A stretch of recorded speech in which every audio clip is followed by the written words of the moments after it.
Apologies in advance that this will be a slightly long, very dry, talky style video. But hey, if you've clicked on something that says, safety, everybody's favourite topic, said nobody ever, then I guess you are actually here to learn something about PPE, or personal protective equipment. Today is all about your lungs. I hope you will stay with me over the next little while, as first we discuss what your options are for keeping that wood dust out, and secondly, and perhaps more importantly, how to fit your mask properly.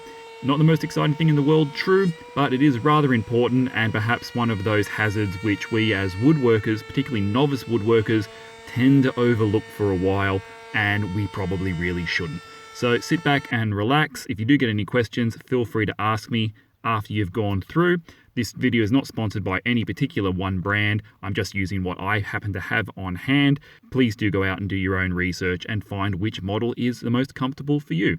All right, let's kick this off. Now, in my professional life, I am actually a chemist. Believe it or not, I don't do this full time.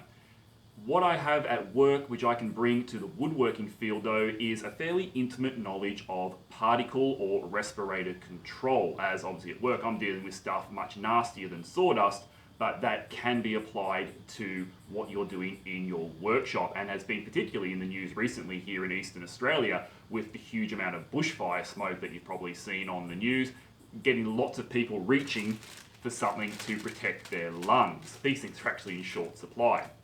However, as people have also learned recently, the level of protection that you get from the filters available varies quite greatly. So today we're going to quickly look at what those levels are and what you should be doing in your workshop in order to protect yourself from wood dust, particularly if you're using stuff like MDF or you're stripping paint, or if you're using spray aerosols. So you're going to often see those flimsy style hospital masks that people wear when they're sick. They will work to stop spreading germs and getting your spit on stuff, but in terms of particle protection, we're not even going to bother. So basically, if it's floppy, if it just goes around your face and has gaps, chuck it out. It's not going to be good for anything in your workshop.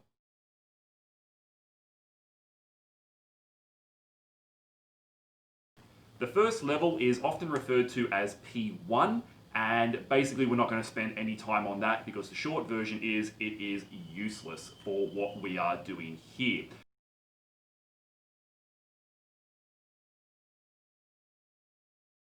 The first thing most people reach for is going to be one of these. These are made by 3M. They're commonly called a P2 or an N95 or an FFP2, depending on where you are in the world.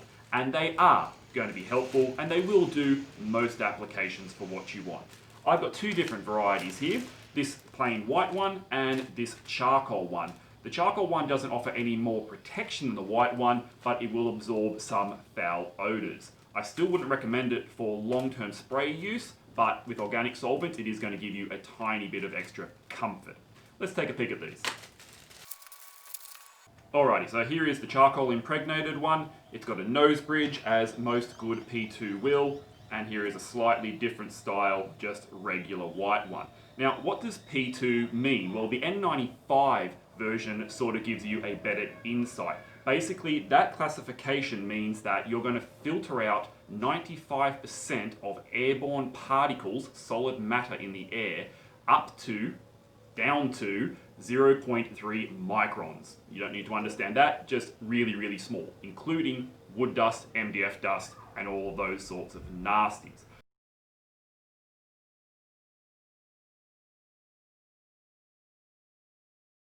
You can go P3. I'm not really going to talk about those today. They are available. They're called an N99, and as you would expect, they are going to take 99% of the wood dust out of the air, but P2 is generally considered fine.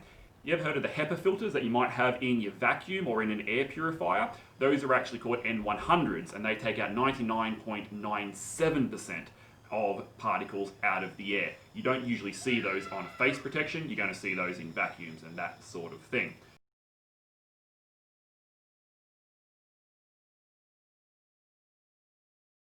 So the humble P2 mask, very useful when used correctly. And what do I mean by that?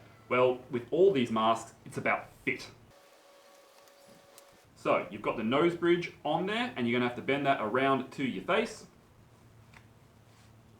And you're going to have to make sure it is tucked well in under your chin. Pinch it up here, and effectively you should have a perfect seal around the entire rim of the mask. The way you can test that is to blow. You should feel your breath sort of trapped inside, and you should feel it coming out through the filter. Same when you breathe in. You shouldn't feel any air, particularly in the bridge of your nose, coming in. That means you have an effective seal. These things are comfortable to wear all day, and as they are just protecting you from particulate filter, basically these straps up here I find break before the filter actually clogs and gets uncomfortable to use. You can just chuck them out as they get dirty, and you can keep them for multiple days and so on. They are fairly resilient. So that's your first option. They are cheap, they are disposable, they're readily available in most places except when there's bushfires on and everyone's bought out Bunnings, and they're going to do you for the majority of your work, particularly if you're only in the shop every so often. So your P2 N95, these are your go-to guys. I will have to point out though, as is very popular among our chosen chippy hobby, beards. Beards are a problem. They're going to stop you from getting that seal, and effectively, unless you are very, very conscious of your face fungus, it is going to affect the mask that you use if you're going for this style. Okay, that's P2 masks. Let's move on to something a little bit more professional.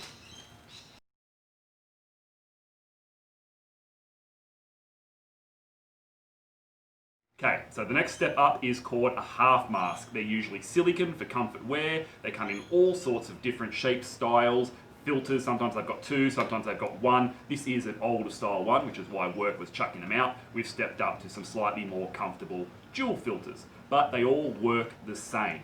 The good thing about these is that they are adjustable to your circumstance. Let's pull it apart. So you saw that dust come off. The first thing we're going to have, and you'll be able to see mine there, I'll get a nice close-up of that, is the pre-filter. So your pre-filter is taking out the largest chunks, and you can see that is filthy. The other side, clean. It's actually doing quite a lot of work. It's basically a P1 filter in its own right. So we're going to replace that today. Then in here, I've got my P2 filter. And even after a year of use on this, the inside of that filter is still very, very clean, and I do not have any problems breathing in through it. However, we're going to replace it today just because I can, because I've managed to pick up a few spares. So this effectively equals this. The advantage is, being more expensive, you're getting a much better seal with the rubber mask, and these are going to last a hell of a lot longer. As I said, I've had this one in for over a year, and it hasn't caused me any problems. They don't really have an expiry, but like anything, with more use, they will become less effective, so it is a good idea to chuck them out after a while, even if they do seem to be working fine. So I've got a new filter for my silicone mask that I'm going to install today, and I'm going to show you one more. Now I'm actually not going to open this because there is a reason that this one comes in a vacuum sealed package as opposed to this one, which is just in a plastic bag. There's actually a whole range of different filtration that you can get when you step up to a half silicone mask. And the color code bands here tell you what that mask is going to protect you from. So the common ones that you want in a workshop are going to be organic and inorganic vapors, basically coming from things like spray aerosols, or if you're working with an angle grinder and you're heating up metal, you're going to get some inorganic vapors coming off there as well. This mask here won't necessarily protect you from them. It's only taking out particles. I'll put up the picture of the chart that shows you what they all are. This one here, the brown and grey, is generally going to be pretty good for most of what we do. It's even a little bit of overkill. Brown, organic vapor, is the one that is going to be most useful to your home woodshop worker. The reason that they're kept in a vacuum sealed bag is because these will degrade over time. As soon as they are exposed to the air, they're going to be constantly reacting with the oxygen and other things through, and you get about 3 to 6 months. Really depends on how much you use it. If you're using it every day, you could be chocking it out every month if you're in a professional environment. Weekend warriors, you'll probably get about 6 months out of it, as long as you keep it safe. What I mean by that is, when you pull it out of there, you put it into an airtight container. This isn't the best one. I'd get a dedicated airtight container, and that's going to make them last significantly longer. The last important thing that I'll mention about these masks is make sure they go behind your particle mask. You can get the particle masks built in on some of the other models with the Sundstrom particle mask, then your organic filter mask onto the front. I'm not going to install that today because I'm going to save it for the next time I do some spray painting.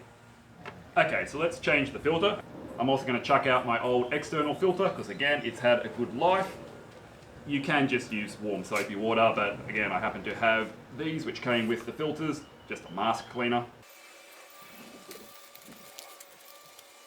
Needless to say, if you ever pull the filter off and you see dust in here, you've done something wrong. Okay, let's put this back together and show you how to test if you fit it properly. So, pre-filter, that's just going to fit in there. New P2 particle filter. Obviously every mask is going to be different. On the Sundstrom, it's just stretched silicone, very easy.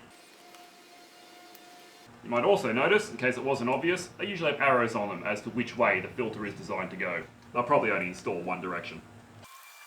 And like the last one, I'm going to write the date on here so it reminds me to change it out in about a year.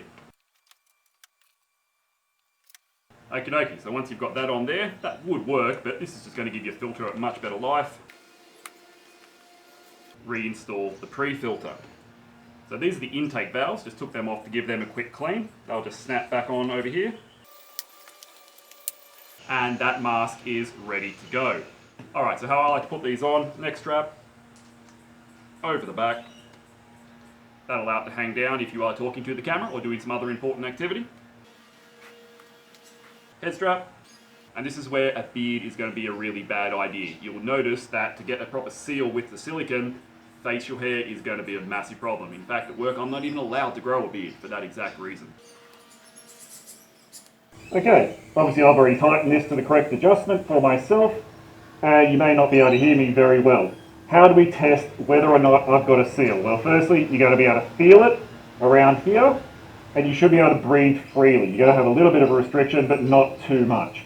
There are two different filters on here, okay? So you've got the intake and the outtake.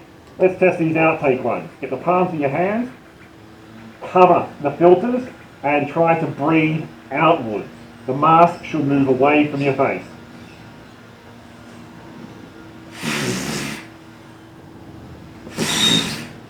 Did you see the air escaping here? That means these filters are working well. Now the more important one, the front filter.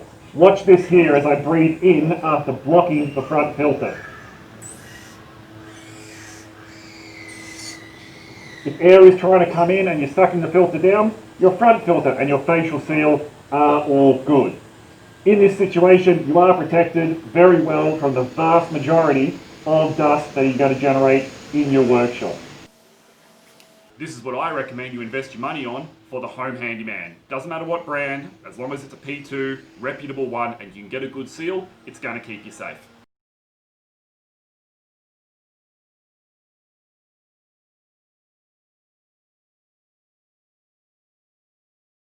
Now we said there is another level above that, and wood turners are particularly fond of this, and if you're also in an area where you've got a lot of dust, if you're cutting concrete or something along those lines, you can get the full face mask, which is great, and then the next step up from that is called a positive pressure mask, where effectively you are having air pumped in. I do have to use that at work on some occasions when we're dealing with really nasty stuff, but I can't often see that going to be necessary in a woodworking environment. If you want to go for it, knock yourself out. If you're in a really dusty shop all day, then perhaps it might be a way for you, but they are difficult and expensive to use. So generally, this level of protection is what you want. You're going to be spending around $50 to $100 and something to get yourself a good mask. These things though, pretty invaluable, and it's best to protect them, as over time, even a little bit of woodworking on the weekend can add up. But I hope you did get something useful out of this tutorial on dust masks. I actually like talking about something with confidence that I am fairly well versed in, as opposed to making stuff up in the workshop. So I hope that you do take heed and look after yourself. If you ever see me not wearing this in a video, it's usually because I've been talking at the camera and forgotten to put it back on. Nobody's perfect, but I do keep it on most of the time. That'll do, guys. Happy New Year. I hope you enjoyed this first intro for 2020, and I'll catch you around on the next build video, which is also going to be on dust extraction. See you soon.